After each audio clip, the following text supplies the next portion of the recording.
¿Qué aprendiste hoy, amigo? What'd you learn today? Aprendí que estoy muy pendejo. Hey everybody, welcome back to Pomes and Stones. This week we are out enjoying this beautiful weather we have. We have a bit of a warm up in February. We are going to be pruning some apples. Now, here at the high density apple farm, which you can see behind me on both sides, we have multiple different varieties of apples at different growth stages. And by that I mean different sizes of the trees, right? So we're going to show you guys each type of tree that we have here and how we prune some of them differently. Let's get farming. The first variety that we are going to be showing you guys how we prune here is our premier Honeycrisp. So this next should be the first year that we actually are going to crop the trees. Now, as you can tell, these branches are not very long, and also our goal is to get them to the top wire here above. That's the important thing for us to do. So in order to do that, we need to keep the branches kind of trimmed back to force the tree to grow up and not out. That's the goal here. Here at the top, we have multiple different branches options, right? This would be the central leader. This is what we want this to grow up to this top wire as fast as possible. But if you have too many branches here up front crowding the central leader, it kind of distracts the tree from forcing all of its energy to go up. So we have to come in here and prune off a lot of these smaller branches here on the side. We're going to whip them back slightly, Dutch cutting, leaving a bud on the bottom so it will then grow out a branch flat. I'll show you guys an example of that. So a great example here of a Dutch cut. You can see that here on the top, this was cut last year, and what it did was push out a bud underneath, and it flattens that limb out a little bit. See, here's one down here as well. That was cut probably 2 years ago, and it's now pushed out 2 flatter branches. This one is still too vertical, so we're gonna cut that down here again and Dutch cut it a second time. But as you can see, that's the main goal. We don't want anything growing up. We want these nice scaffolding branches to kind of kick out in multiple different directions on the tree so that as they hang fruit in the future, they will bend down and flatten themselves out. So some people use some special types of pruners. We use these Milwaukee hand pruners. These things are pretty fantastic. They're a touch heavy. They have 2 separate modes. They have a smaller cut here, and then they have a larger mode for bigger branches. A 3 amp hour Milwaukee battery is lasting us about a down and a back and a down here, pruning these type of trees and pruning them the way that we are. So as you can see, I'm just trimming up these branches here so that the tree keeps its apical dominance here.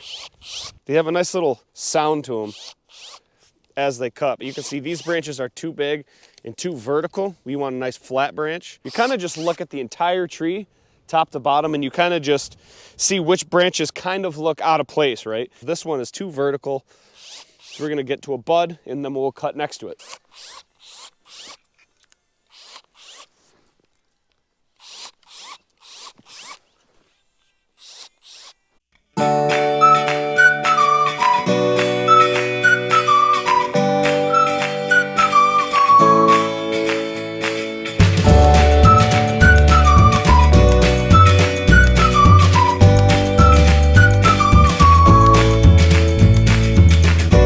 So if there's anything that I've learned about pruning, whether it's apples or cherries, everybody prunes their trees differently. Everybody thinks that their way is the right way. We are just trying to force our trees to grow up, not out. That's the main goal. So the pruning here is definitely simpler than most techniques, right? It can be complicated, you can make it complicated. We're keeping it simple. So our high density apple orchard is now complete. We have all the acres filled up as of this fall. If you guys missed that planting video, I'll put a link up here, you guys can see that. So now that we have all of our varieties here, which are Jonagolds, Honeycrisp, Premier Honeycrisp, 2 different types of Gala, and Ambrosia. So this orchard is actually a pretty big block. I'm gonna do a flyover with the drone so you guys can see pretty much how big it is. It doesn't look like anything really, it just looks like a bunch of posts in the ground. So I'm gonna put that up, and now I'm gonna show you guys the Jonagolds. So I've just now walked into the Jonagold block. We have part of 1 row pruned. So I'm going to show you guys kind of how we prune these a touch differently, since like I said, different varieties are requiring different types of pruning just based on the size of the trees and what we're trying to accomplish. So as you can see, most of our Jonagolds are either at the top wire, at the third, very, very close to the top. So what that means is that we can start to kind of slow these trees down and start trying to get them to grow out. Now we prune these trees every single year. So you can see the Jonagold here, this is an unpruned one. So just taking by first glance, you don't have to be a farmer or an expert to kind of see that some of these branches are out of proportion, right? Like these ones are too long. You see them down the line, they stick out too far. When they have leaves on them, they're touching the tractors and everything as we drive by. You can see like this branch, this one, this one, this one, even this one are out of proportion when looking at the entire tree. So that's kind of what we're trying to balance. We're trying to balance larger branches and keep new growth coming out. So while we've been talking about things that we should be pruning, why don't we take a second and talk about things we should not be doing? You don't want to be leaving branches going vertical, right? So on a branch like this, at that height in the tree, we're going to cut it like this and force this limb to be the new one going forward. Something we don't want to do is leave something this large. You know, see this diameter of this branch is at least half of the trunk. So due to its positioning in the tree, we're gonna wanna cut that limb back a little bit. Down it goes. So, you know, something that took a little time for us to adjust to here in the apples compared to cherries when we started was when you don't want a cherry branch, all you do is you cut here by the trunk. Nice and flush with it, and that's what'll take care of that branch, but it'll still shoot some branches out in the future. If you don't leave a little bit of a gap between the trunk and where you cut, then what's going to happen is you're not going to get any growth out of that spot. That spot is going to just become a dud, kind of like this. See, this was cut close, and so now there's nothing growing out of there. The trunk is just healing over that wound from where we cut. We're going to want to leave usually about a 3-finger gap right here, and that's going to give the tree an opportunity to push more branches out here in the future. Now we'll get to some of this is the row that we already have done a little bit, and we can kind of show you what we're doing, how we're changing it. You can see the trees behind, much longer branches. These ones, we made them smaller. It's much more balanced. We're trying to keep a balance of branches coming every direction and making sure that these branches up top are shorter, and then the longer they get, the thicker they are at the bottom of the tree. I enjoy pruning this type more.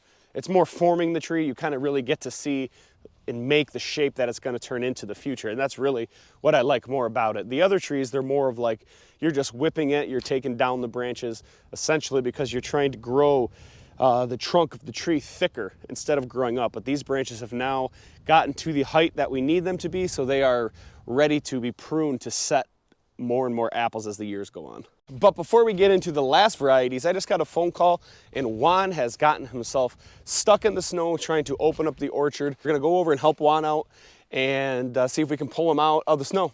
I'm not sure why Juan can't seem to get out. There's not too much snow here, but he's got the plow mount sitting right in the snow, so he can't go forward or back. ¿Cómo estás, amigo?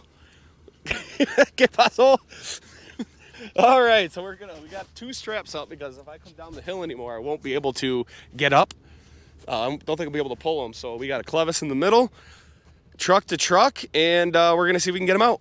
Hopefully I'm high enough up on the hill, and we'll see if we can get Juan out.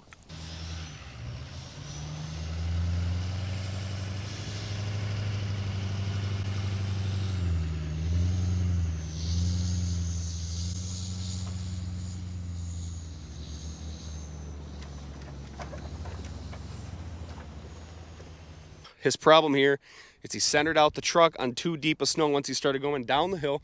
Looks like it's been packed in by some snowmobilers. Either way, you don't lift your plow up. Can't be too afraid of the gravel here. But we got him out, as you saw. ¿Qué aprendiste hoy, amigo? What'd you learn today? Aprendí que estoy muy pendejo. Estoy muy mal. Muy mal. Last but not least are our Ambrosia and Gala trees. Now these, as you can see, all we have are just big branches since we didn't really prune them last year because they were brand new, but every single one of these branches is growing vertical. So we really just need to Dutch cut these and try and get these branches to fall down.